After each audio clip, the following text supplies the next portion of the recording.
Hello and welcome to another video. In this one, I'll be looking at Robotyne specifically, as in the latest updates, the Ukrainian forces have managed to advance slightly to the north of the village, advancing in the northeastern parts, northern western parts, and to the east of the village itself.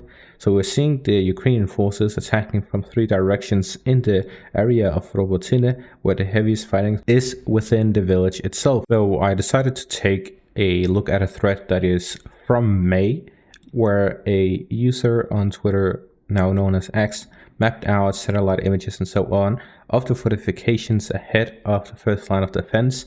So I tried mapping it out according to that information.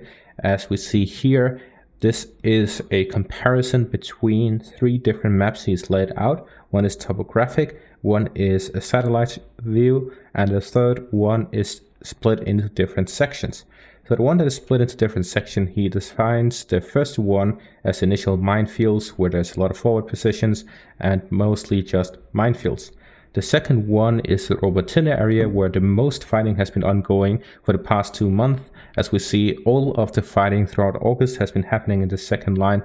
Most of the fighting in July has been between the first and second lines, and all of the fighting in the first month of June was in the first line.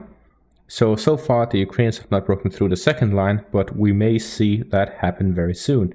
And why do I say that? That it's because we are currently seeing the Ukrainian forces having control over the fortifications north of Robotyne. We actually see them with this satellite image here, showcasing the trenches that have been built at the north, and I've mapped it out. The Ukrainian forces have full control over these trenches.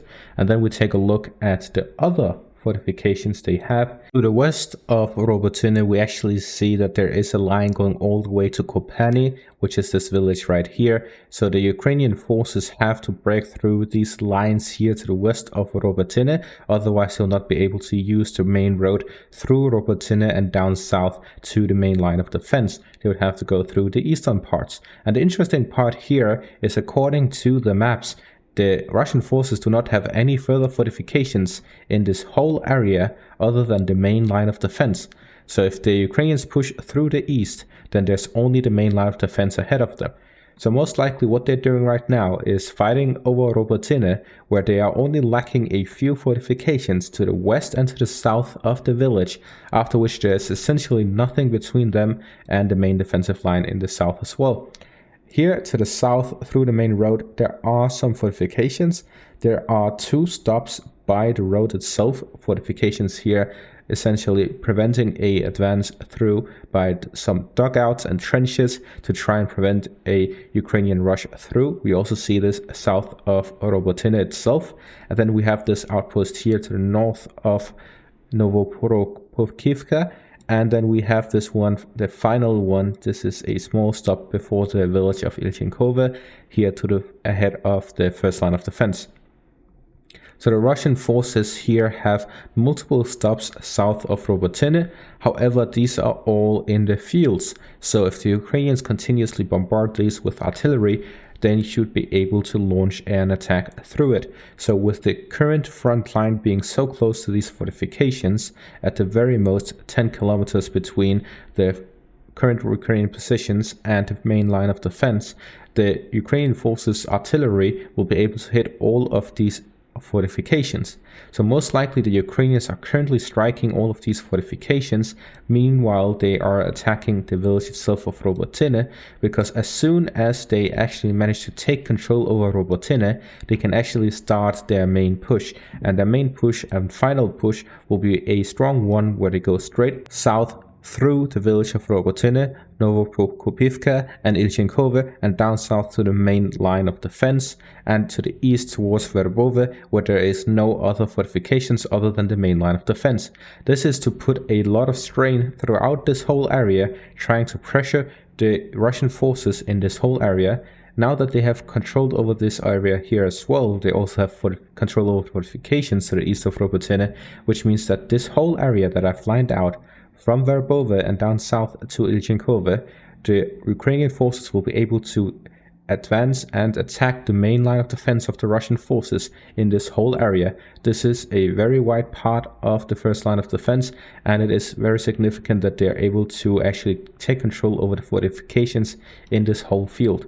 So the Ukrainian forces are currently fighting over this area, and most importantly by the Robotyne area, where there are multiple lines of defense they have to go through to be able to reach the Russian main line of defense. So if we take a look on the wider part of the front line, we see that the Ukrainian forces currently have approximately 91% of their mechanized brigades at the front line participating in fights.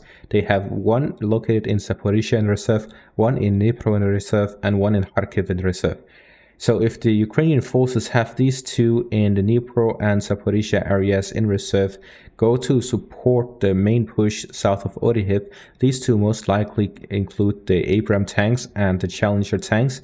If these two go south to help the Ukrainian main push through this area, then they are likely to be able to threaten the Russian main line of defense.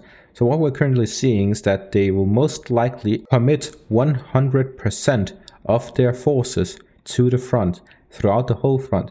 So the Ukrainian forces currently have approximately somewhere around 300 to 500,000 troops, of which 91% are committed to the front, and the final 9% are in reserve in the southern areas. So all of the forces that they have prepared for this offensive is currently close to the front, and they are 91% committed. They still have some territorial defense brigades spread out through the country, but these are territorial defense units. They are not parts of the Ukrainian official army. So these forces are located throughout the whole front, from Belarus northwestern border and all the way down south to the Kharkiv region. So these territorial defense units are focused on defense. They'll be building trenches, they'll be setting mines, and they'll be manning these trenches. But the Ukrainian army, the mechanized divisions, the mechanized brigades, everyone that has been NATO trained, and all of these units are in the south, and they're focusing on this offensive and focusing on defending the northern parts, and they're focusing on the Bakhmut section. So all of these forces, 91% are committed, and these forces, 9% are in reserve, and most likely the one brigade in Dnipro and the one brigade in Zaporizhia, which include the final parts of Western donations that they have sent to Ukraine for this offensive, will be used in Oryhiv as soon as Robotyne is captured by the Ukrainian forces, which seems more and more likely as every day passes by, as we see they've managed to capture the trenches to the north of the village, and now they're fighting over the trenches to the south and center of the village. So the final lines of defense of the Russian forces ahead of the main line of defense are close to falling.